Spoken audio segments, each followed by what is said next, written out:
Power sharing is an essential element in any democracy in the world.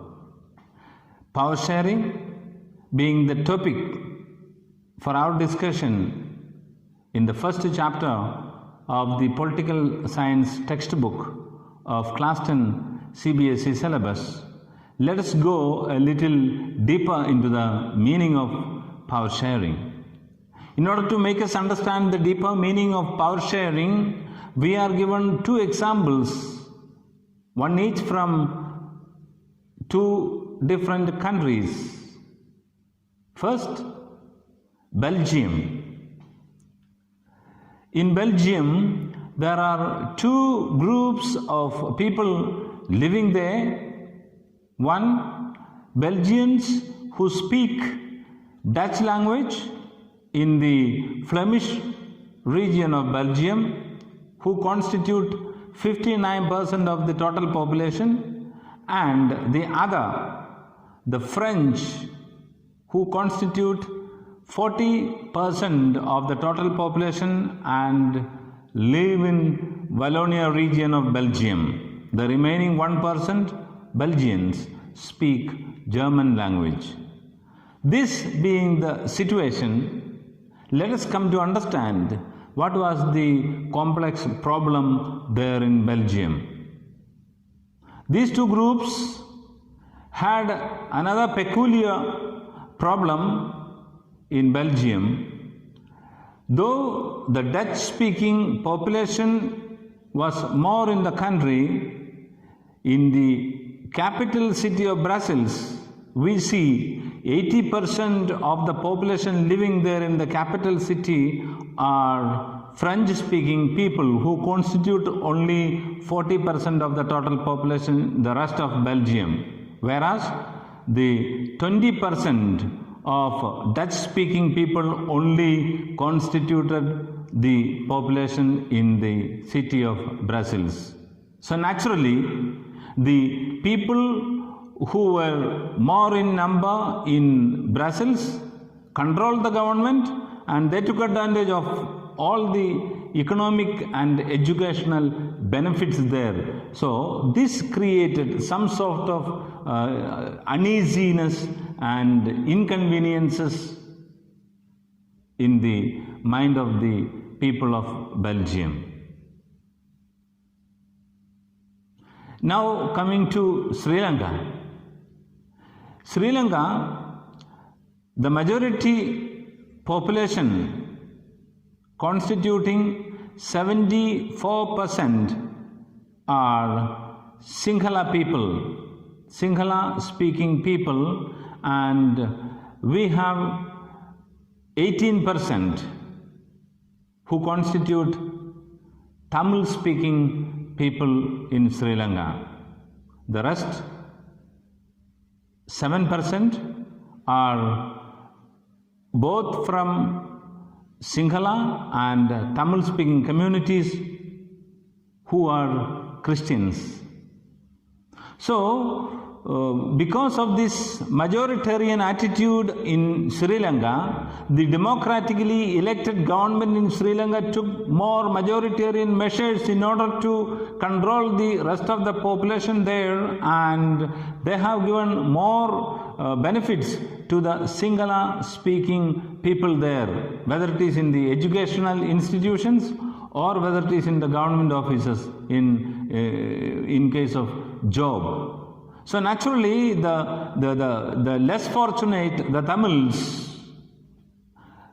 formed parties in order to get their political rights. They took up arms, forming groups, and they struggled for freedom in Sri Lanka. There was the so-called civil war in Sri Lanka for so many years, fighting for rights and freedom.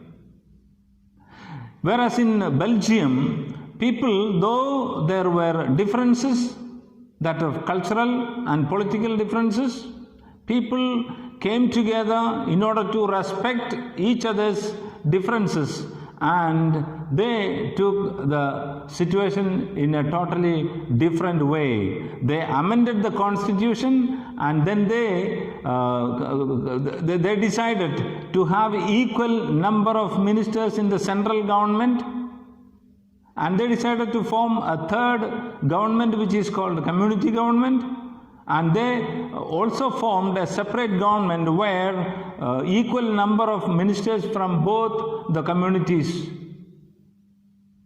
formed the government. So, two countries took two different ways in order to understand the meaning of power sharing. Now, when we talk about power sharing, there comes a question: why is power sharing good, or why is power sharing desirable? There are two reasons as answer to this question. Power sharing is desirable because it reduces the social conflict. The best example is the community government in Belgium. And the second reason is that the power sharing is the very spirit of democracy. Therefore, power sharing is desirable.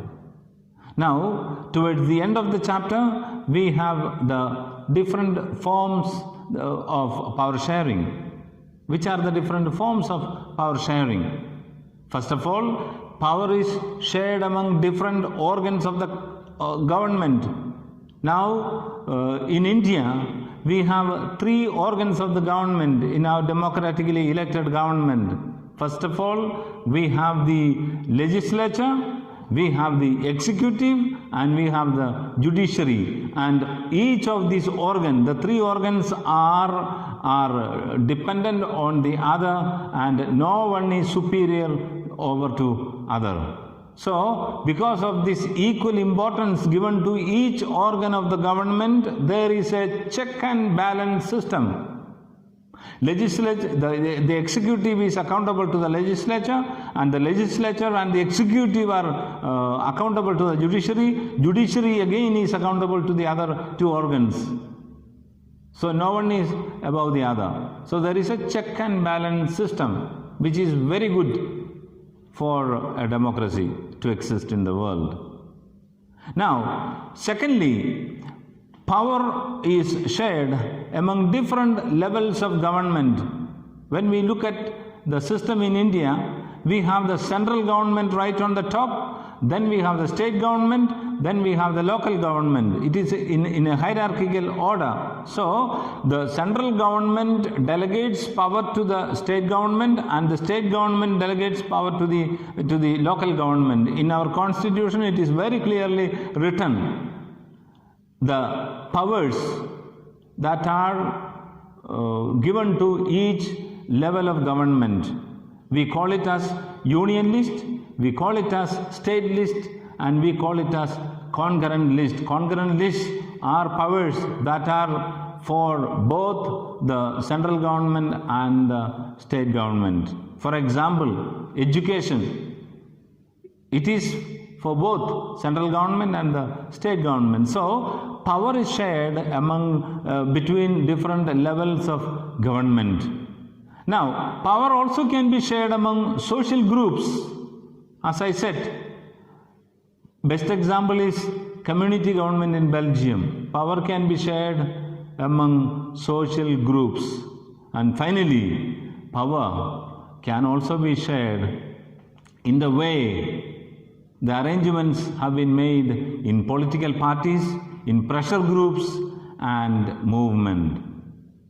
So, power sharing is an essential element in any democracy. If there is no power sharing, there will be political upheavals and political unrest and people fighting for power, etc., etc., which is not a positive sign for any democracy. If we want the real democracy to exist in any country, there should be power sharing between different levels and organs of the government, because finally the democratic government is for the people and it is run by the people, and it is people who govern everyone else.